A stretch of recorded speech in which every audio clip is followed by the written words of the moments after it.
वो लड़का बुरा नहीं है, कुणाल मेरा बहुत अच्छा बेटा है, आप प्लीज उसको गालियां मत दो।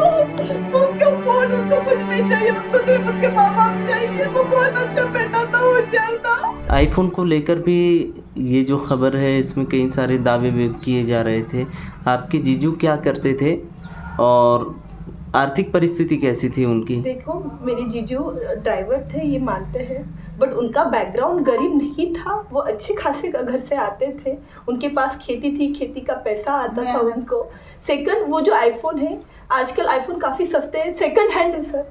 सेकंड हैंड अगर आप कैश में लो तो 20-25 हज़ार में आ जाते, इतने महंगे नहीं होते। कुणाल को एजुकेशन के लिए चाहिए होता, क्लास के लिए चाहिए था, तो उसको एक फ़ोन लेके दे दिया, दीदी के पास था, फिर कुणाल को भी दे दिया। इसमें इतनी बड़ी मुझे बात नहीं लग रही कि हमने कुछ 1-1.5 लाख का मोबाइल उसको लेके दिया। आप किसी भी मोबाइल शॉप के यहाँ पे चले जाओ, आपको 11-12 जो है ना 20-25 हज़ार में हम ला के दे देंगे। कोई भी इस्तेमाल करता है, आजकल वो EMI पे लेता भी नहीं है कोई। आपकी सिस्टर्स के कई सारे वीडियो भी वायरल हुए थे, वो कहीं ना कहीं नाराज़ दिखाई दे रहे थे ससुराल वालों से। थी नाराज। क्या होगा का? जीजू घर छोड़ के चले गए थे, कुछ चीज़ें थी, जीजू घर पे वापस नहीं आ रहे थे, दीदी काफ़ी परेशान थी।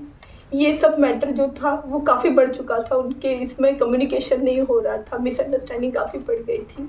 तो शायद उसने एक ज़रिया बना लिया था कि अपना मैसेज सब तक पहुंचाने का, कि मेरे घर वालों तक पद पहुँचे कि भाई तुम लोग ऐसा मत करो।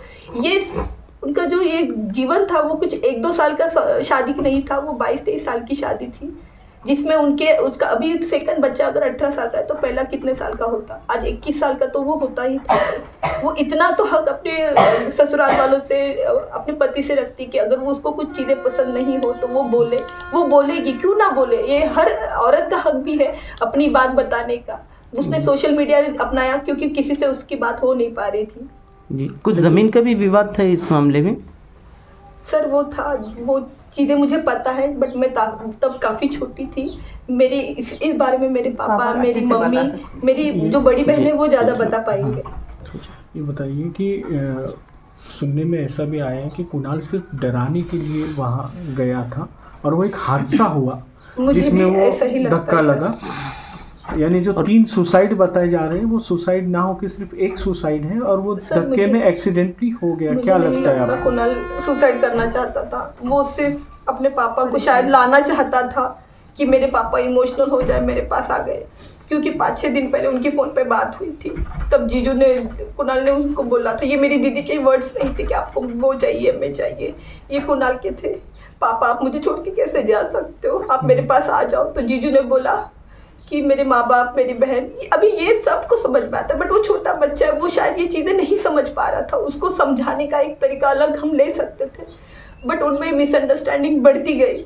तब से वो काफ़ी परेशान था। इसके बारे में दीदी ने मुझे बताया था, मेरी कुणाल से भी बात हो गई थी। मैंने बोला ये चीज़ें हर किसी के लाइफ में होता है बेटा, बट शायद वो परेशान था, वो उसके पापा को लाना चाहता था घर पे, शायद इसके लिए उसने वैसा किया।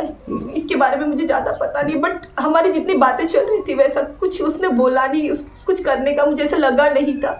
अचानक से उसका फ़ोन आ गया कि मैं जा रहा हूँ, मुझे माफ़ कर दो। यानी वो सडनली एक हादसा ही था? मुझे ऐसा ही लग रहा है, क्योंकि मेरा बच्चा ऐसा क्यों करेगा। उसके घर में किसी चीज़ की उसको पैसे की कमी नहीं, माँ बहुत प्यार करते, पापा उससे बहुत प्यार करते, भले वो उनके साथ नहीं रह रहे थे, बट मेरे अगर कुणाल को कुछ होता था ना तो मेरे जीजा जी ने वैसे भी जान छोड़ देनी थी, वो इतना प्यार करते हैं। तो मेरे जीजा जो उसको तकलीफ में वो लाते थे। एक क्वेश्चन लास्ट वाला ये है कि बताया जा रहा है कि 2025 में भी सुसाइड की ट्राई किया था कुणाल ने। सर नहीं, वो मिसअंडरस्टैंडिंग थी, वो उसने सुसाइड के लिए नहीं गया था, वो वहाँ पे गया था, वो घूमने के लिए वहाँ पे चला गया था, कुछ अपसेट था। उसने उसकी मम्मी को मैसेज करा था कि मम्मी मैं बहुत परेशान हूँ, मैं शाम तक आ जाऊँगा, बट मेरी दीदी ने वो मोबाइल देखा नहीं, वो डर गए, वो सीधा पुलिस स्टेशन चली गई थी दीदी और जीजू। हम पुलिस वालों ने रात के 11 बजे वो मैसेज देखा था। अगर आप वहाँ के चिकल थाने के पुलिस वाले के पास जाओगे तो उसको दिखेगा कि वो वहाँ पे मैसेज करा था उसने कि मम्मी मैं शाम तक आ जाऊँगा। ये चीज़ें अचानक से बढ़ गई थी, उसका कोई ऐसे इंटेंशन नहीं था तब, क्योंकि वो उसकी लाइफ में वैसे तब नहीं उसने था। क्या मैसेज क्या किया था, कुछ सुसाइड का किया था? नहीं मम्मी मैं थोड़ा परेशान हूँ, मुझे थोड़ी स्पेस की ज़रूरत है, मैं शाम तक आ जाऊँगा, ये मैसेज उसने मेरी दीदी को तब करा था। बट मेरी दीदी ने जब वो लॉक करके चला गया, वो डर गई कि भाई मेरा बच्चा कहाँ पे गया, इकलौता बच्चा है, उन्होंने बहुत प्यार से उसको पाला, जैसे उनको ऐसा लगा तो वो सब ढूंढते हुए चले गए थे। पुलिस कंप्लेंट हमने वो सब कर दिया, लास्ट में हमने वो चीज़ें देखी थी। ये वहाँ के पीआई जो सर है राठौर सर, उनके पास भी है मेंशन, उनको भी पता है। हाँ, थोड़ी मिसअंडरस्टैंडिंग होती है इस उम्र में, बच्चे थोड़े बदमाशी करते, सुनते नहीं है, कुछ माइंड उनका अलग से चलता है। बट मेरा बच्चा वैसे नहीं करना चाहता था तब भी, और शायद इस बार वो उनको लाना चाहता था मम्मी पापा को पास। ठीक है।